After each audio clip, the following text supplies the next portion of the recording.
They have appeared on state TV, and I've seen the video. Both men look okay. Aiden Aslin has a cut down the middle of his forehead. They look pretty tired. They look pretty exhausted. They say they're okay. They say they're being fed and watered. But it would appear as though, certainly in terms of Aiden, he's being encouraged to say certain things to camera because there is an unidentified man who's asking him questions really about what appears to be the Azov battalion, the nationalist battalion in Mariupol, and he is being asked pretty leading questions. For example, he's asked in Russian why those people killed civilians, and Aiden replies, because they're criminals. He's asked again, weren't you surprised by this attitude towards civilians?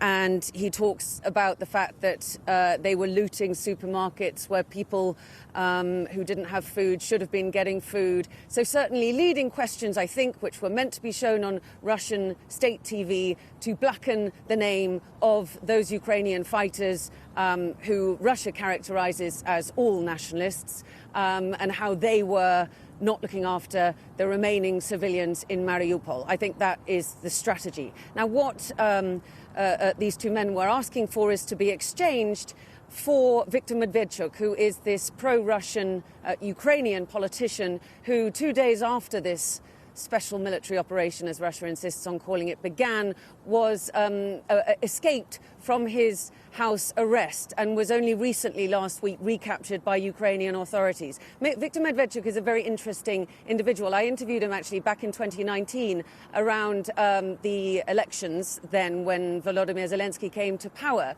He's believed to be the godfather of Vladimir Putin's daughter.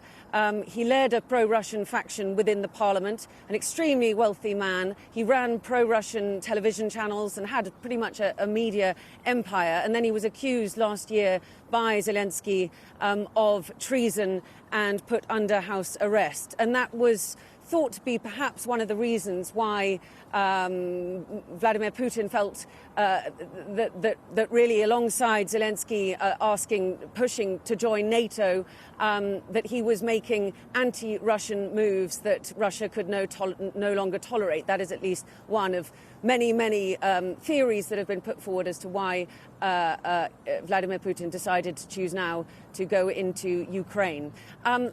Simultaneously with this video being released on state TV of the two Britons, we've had a video released by Viktor Medvedchuk, by the Ukrainian Special Forces, SBU, of Viktor Medvedchuk, asking the Russian president to be released in exchange for Ukrainian forces still in Mariupol and any citizens who are still unable to access humanitarian corridors and leave the city. So there do seem to be a lot of requests being made to Boris Johnson, to Vladimir Putin, to exchange various people around Viktor Medvedchuk and these two Brits. And we do believe there is another Briton also who's been fighting with the Ukrainian forces in Mariupol who may have been captured. We don't know where these men are, whether they're in Russia itself or still in and around Mariupol.